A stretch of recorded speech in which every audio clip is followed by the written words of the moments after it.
Yesterday we were talking about Locus. Now we're going to look specifically at our parabola. Now the geometrical description is this. A point moves so that its distance from a fixed point, which we call the focus, is equal to its distance from a fixed line, which we call the directrix. So anyone that moves from its distance from a point is equal to its distance from a line, that will always create a parabola. So let's call that fixed point S as we do for focus, and I'll give it coordinates 0, A. I'll put it on the y-axis. And the directrix, the fixed line, I'll call y equals minus A. So I've deliberately picked those so it'll go through the origin, because the distance from the point needs to be the same as the distance to the directrix. So as I say, we know the origin would be one of the points on this. But if we were to draw a series of points so that they all satisfy this condition, eventually we'd start seeing the shape evolving. There it is. There's our parabola. Okay, well let's do it using algebra or our coordinate geometry and see if we can come up with the equation. So I'll just pick one of those random points, give it the coordinates x, y. We're saying its distance to the fixed point, or the focus, which is 0, A, will be equal to its distance. And whenever we're talking about distance from a point to a line, we're talking about perpendicular distance. So because I've made my directrix horizontal, then we're talking about just a vertical distance. So the x value here must be the same as the point, so x. And I know it's on this line, so the y value is minus A. So our distance formula, the distance from P to S must be the same as distance from P to M, subbing into our distance formula. Mind you, for the vertical distance, I didn't really need to do the distance formula because it's a vertical distance.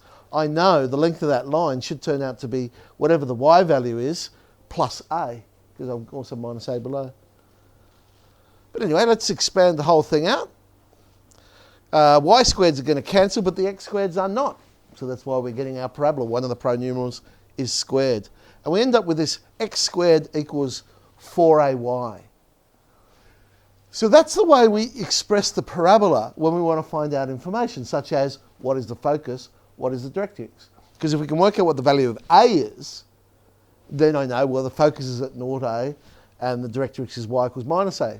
So, okay, x squared equals 4ay is our basic, or our general equation for a parabola in this form. That's a parabola that will go through the vertex. Remember, I deliberately set it up so it'll go through the vertex.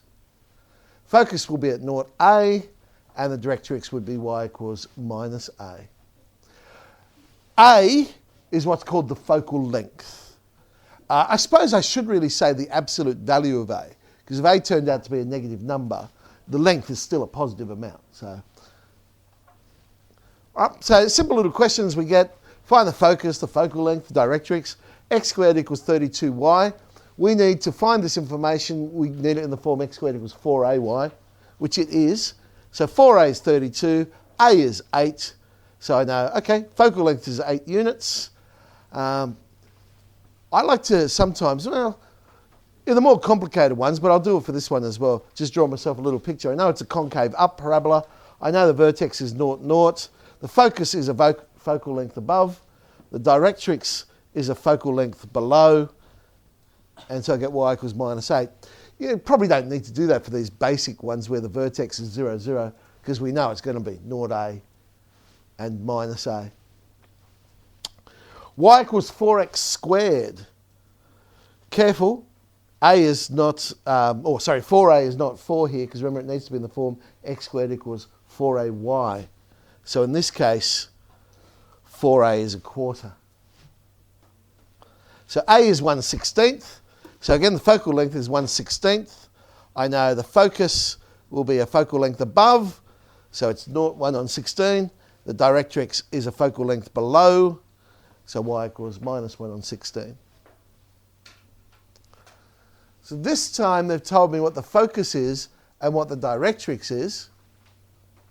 So A is minus 2, because they've told me, well, I know A is minus 2, even though it hasn't said it's going through the origin, because I know the focus is minus 2 and the directrix is 2, the vertex needs to be halfway in between. So it is one that's 0, 0. So A is negative 2. So it's x squared equals 4ay, x squared equals minus 8y. Same here. We can see directrix is -3, focus is 3, so in the middle of those is 0, 0. But there is a difference here. You'll notice the directrix is x equals, not y equals. And the focus is 3, 0, not 0, 3. So that basically means we've got a parabola on its side. Instead of x squared equals 4ay, we've got y squared equals 4ax. So a would be 3, y squared turns out to be 12x. All right. Let us say, when it's at the origin, that's fairly simple. What happens when the vertex is not at the origin?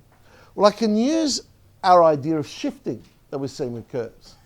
So if I group it with the x, I'll call that p. I know I've shifted at p units horizontally, and grouping it with the y, I've shifted at q units vertically.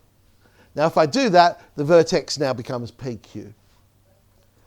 The focus will be a focal length above. Now the focal length doesn't change, that's still a, so I add a to the y value because the focus is a focal length above, so it becomes pq plus a, and the directrix is a focal length below, so it'll be q minus a. As I say, focal length doesn't change. So this time we've got a parabola. Vertex is at 3, 1. Its focal length is 2 units. So x squared equals 4ay. Now we've shifted it so it's x minus 3 and it's y minus 1. So I get x minus 3 squared is 8y minus 1. If I expand the whole thing out, I'll make y the subject. There's the equation of the parabola. However, that's only one possibility if you think about it. Because who said this parabola was concave up? It might be concave down, in which case a would be -2, not +2. Well, all they said focal length was 2. So a might be -2. So when I sub -2 in for a, I end up with a different parabola, one that's concave down. But hang on a sec. Who said it was concave up or concave down? The parabola might be on its side. So it could be y squared equals 4ax, again with the shift happening. And so subbing that one in, we get this possibility. But hang on a sec. It could be on its side and a could be negative. So I got a fourth possibility.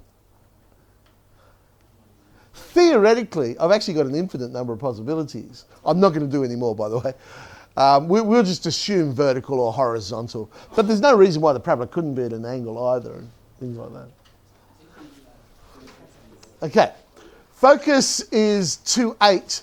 Directrix y equals 10. This allows us to narrow it down because I know the directrix is y equals, so it's either going to be concave up or concave down. The focus is above the directrix, so therefore it must be concave up. So there's only one possibility for this one. I mean concave down. 10 is bigger than 8.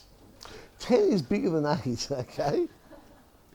So let's draw that in. There's y equals 10, our directrix. I know it's a focal length above the vertex. And the focus 2, 8 would be a focal length below. So that means between them, there's 2 focal lengths. And between them, there is 2 units. So 2a is 2. I now know my focal length is 1. So I can sub it in. The vertex becomes 2, 9. And there it is. X minus 2 all squared is minus, because it's concave down, 4a, y minus 9. And eventually, there we are, making y the subject. There's our parabola. But that would be the only possibility for this one. Okay. This time they've given me the equation of the parabola. We've got to work out the vertex, the focus, the focal length, and the directrix. So I want to regroup this so it's in the form x squared equals 4ay. Okay, there'll be some shift happening. So we'll complete the square on x squared. So that means I'll move the 3 to the other side. X squared minus 6x, I'll add half the coefficient of x squared. So it'll become x minus 3 all squared. But it now means I've added another 9. So on the left-hand side, I now have 12y plus 12. Remember, we want it as 4a and then y. So if I factorise the 12 out, I now have it in the form we're looking for. X squared, albeit with a shift, is equal to 4a y, again with a shift. So I can read off that, 4a must be 12, so a is 3. Focal length is 3 units. I know the vertex, we've shifted 3 and up 1, oh sorry, down 1. So it's 3, negative 1. And then from that, we can work out the other ones. So vertex 3, negative 1. It's concave up because A was positive. So 3 units above would be the focus. So the focus is 3, 2. 3 units below is the directrix. So we get y equals minus 4. Whoa. 9b, 1, 2. Try at home. Number 4, use the definition. And 9c as well. All right.